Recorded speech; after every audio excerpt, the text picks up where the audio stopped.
Good afternoon, students.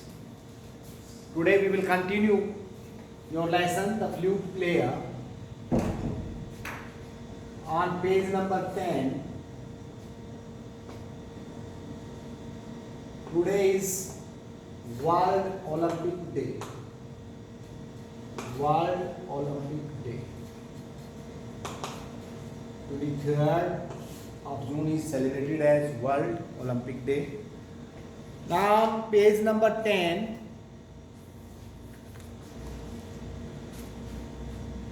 Kamla was used to city life. Means used to. She was habitual. Used to habitual. मतलब वो ज़्यादातर शहरी जिंदगी जी है, उसने शहर के जीवन में रही है वो. In England it was London and Manchester. England में तो कहां पर रहती थी? London and Manchester. ये इंग्लैंड के दो शहर हैं. जैसे अपने यहाँ दिल्ली है, मुंबई है, अहमदाबाद है. Ahmedabad is called the Manchester of India, क्योंकि यहाँ पर अहमदाबाद में भी कपड़ा बनता है और मैनचेस्टर में भी कपड़ा बनता है. That's why Ahmedabad is called Manchester of India. In India it was Delhi and Jaipur. और हिंदुस्तान में वो कहाँ पर रहती थी? Delhi is also a metropolitan. Jaipur is also a metropolitan. England में तो लंदन और मैनचेस्टर में, भारत में दिल्ली और जयपुर तक रहती थी. मीन्स वो केवल शहरी जीवन को जानती थी. And not used to city life. I am not used to city life. मैंने शहरी जीवन नहीं जिया है, मुझे उसका एक्सपीरियंस नहीं है, मुझे उसका अनुभव नहीं है.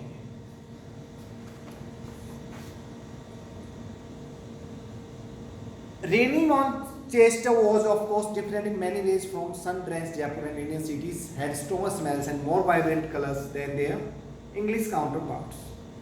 Reigning Manchester was, of course, different in many ways from sun-drenched Jaipur. Rainy Manchester. Rainy means monsoon वाला, बारिश वाला मैनचेस्टर. वो समय जब बारिश होती रहती है तो वो बिल्कुल अलग था, भिन्न था. किससे भाई? डिफरेंट इन मैनी वेज, कई प्रकार से, कई तरह से अलग था. From sun drenched. Sun drenched means very hot here. Drenched means to be wet. But sun drenched means बहुत ज्यादा, जहां पर गर्मी पड़ती. मैनचेस्टर बारिश के मौसम में भारतीय शहरों से, जयपुर और अन्य भारतीय शहरों से, जो कि जहां पर बहुत ज्यादा गर्मी पड़ती है, कई तरह से अलग था. Cities had stronger smells. अपने यहाँ भारत में जो शहर हैं उसमें ज़्यादा गर्मी पड़ती है. और smells and vibrant colors. Vibrant means very bright. Vibrant means very bright. बहुत चमक दमक वाला.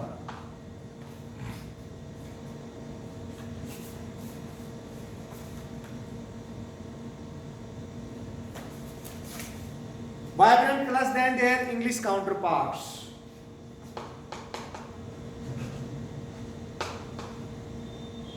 Counterparts means equal to, समकक्ष. Modi is going to meet his English counterpart इसका मतलब मोदी अंग्रेज प्रधानमंत्री से मिलने वाला है. समकक्ष, बराबरी का, जिसकी पोजीशन, जिसकी सिचुएशन बराबर की. तो जो भारतीय शहर हैं वो अंग्रेजी शहरों से बिल्कुल भिन्न हैं रेनी सीजन में, क्योंकि यहाँ पर बहुत ज़्यादा गर्मी पड़ती है और यहाँ पर बहुत ज़्यादा स्मेल्स, गंध आती है और वाइब्रेंट कलर्स, और यहाँ पर बहुत ही ज़्यादा तीखे कलर्स होते हैं। Nevertheless, they had much in common, लेकिन जहाँ भिन्नताएं हैं वहाँ पर in spite of, nevertheless in spite of, nevertheless in spite of के बजाय, के अलावा, के अलावा, के बजाय,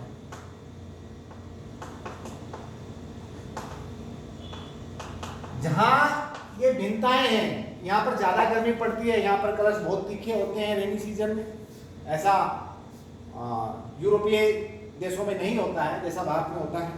लेकिन इसके अलावा, इसके बजाय, भिन्नताओं के बजाय बहुत सारी समानताएं भी हैं, बहुत सारी समानताएं भी हैं। विदेशी शहरों में और भारतीय शहरों में बहुत सारी भिन्नताओं के बावजूद समानताएं भी हैं। वो क्या है देखिए,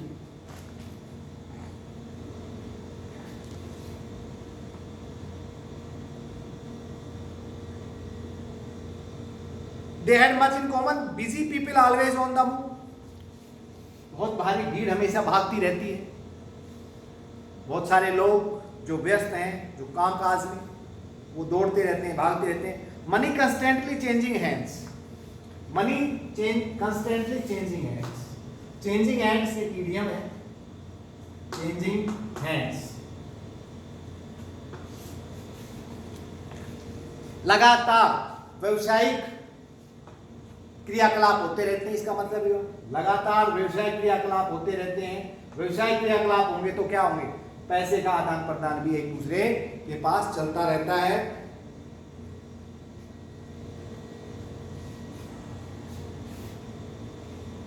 to pass to a different owner, to pass to a different owner,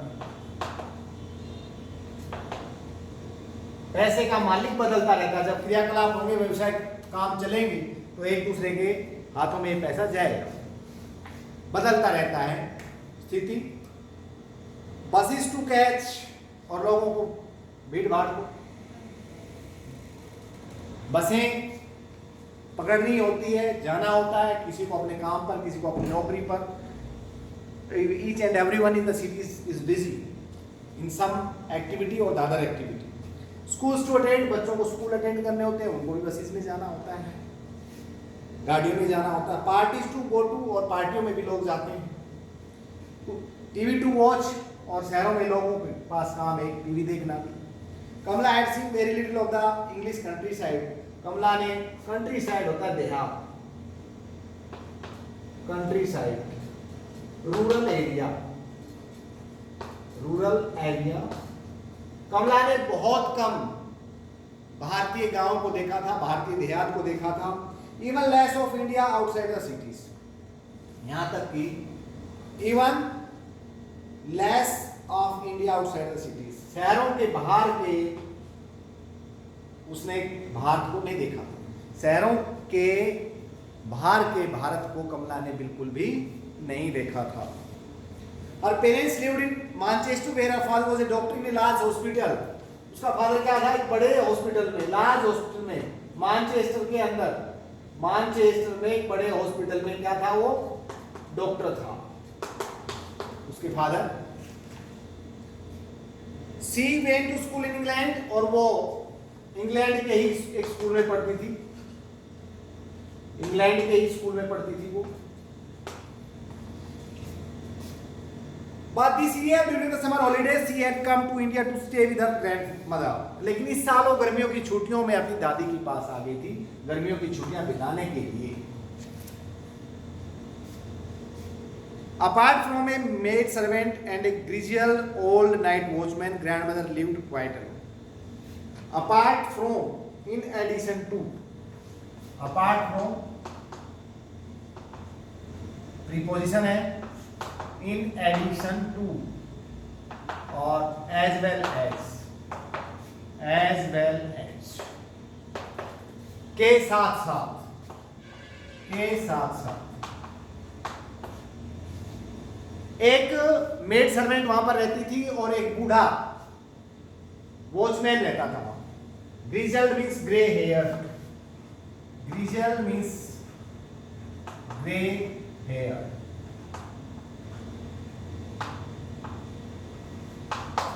सफेद बालों वाला, जिसके बाल बूढ़ा हो चुका था, सफेद बाल हो चुके थे। एक तो वह रहता था और एक मेड सर्वेंट रहती थी, एक नौकरानी रहती थी। इसके अलावा, इन दोनों के अलावा अकेली रहती थी। White, white means completely, white completely. इन दोनों के अलावा दादी जी कंप्लीटली अकेली रहती थी। दूसरा क्वाइट चलेंगे होती, QUIET, क्वाइट मीन्स शांत, चुपचाप। Keep quiet, for example.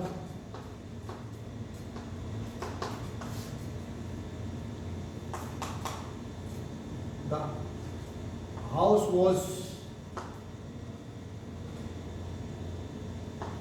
very quiet.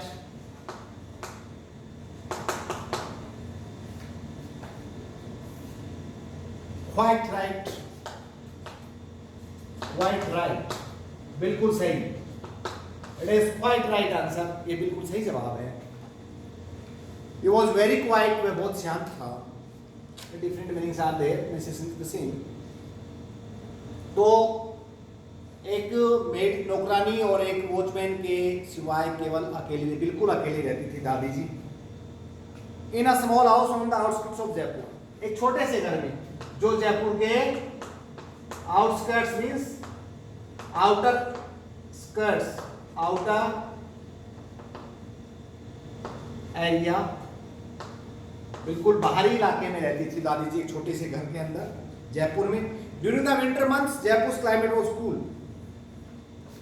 भाई गर्मियों सर्दियों में तो जयपुर का क्लाइमेट बड़ा ही प्यारा होता है, बड़ा ठंडा रहता है। Bracing means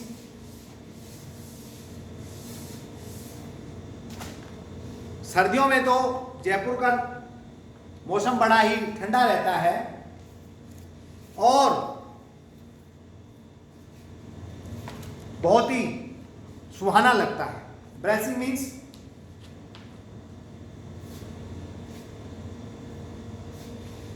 to feel very energetic,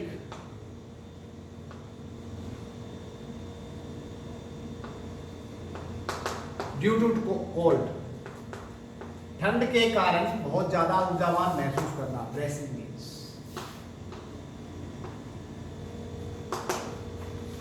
तो सर्दियों में तो बड़ा ठंडा और सुहाना मौसम होता है जयपुर का।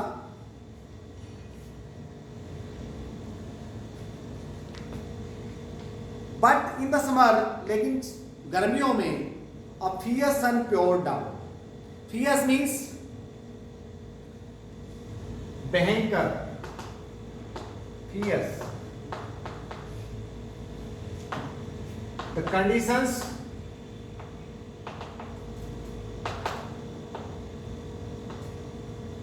which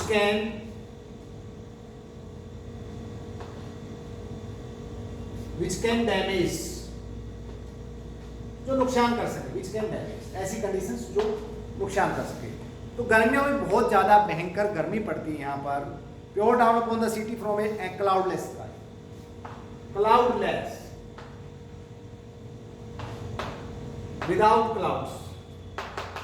आसमान से भयंकर गर्मी बरसती है गर्मियों के मौसम में। Cloudless, without clouds. और इसका एंटोनिम होगा cloudy. Now I have explained 2 paras and you have to do what you have to do. 5 verbs आपने इन 2 पैरा से छांटनी है, 5 नाउन्स आपने छांटनी है, 5 एडजेक्टिव्स आपने ढूंढने हैं, एडजेक्टिव्स, एंड 2 इडियम्स आपने ढूंढनी है इन 2 पैरास से। Okay, thank you.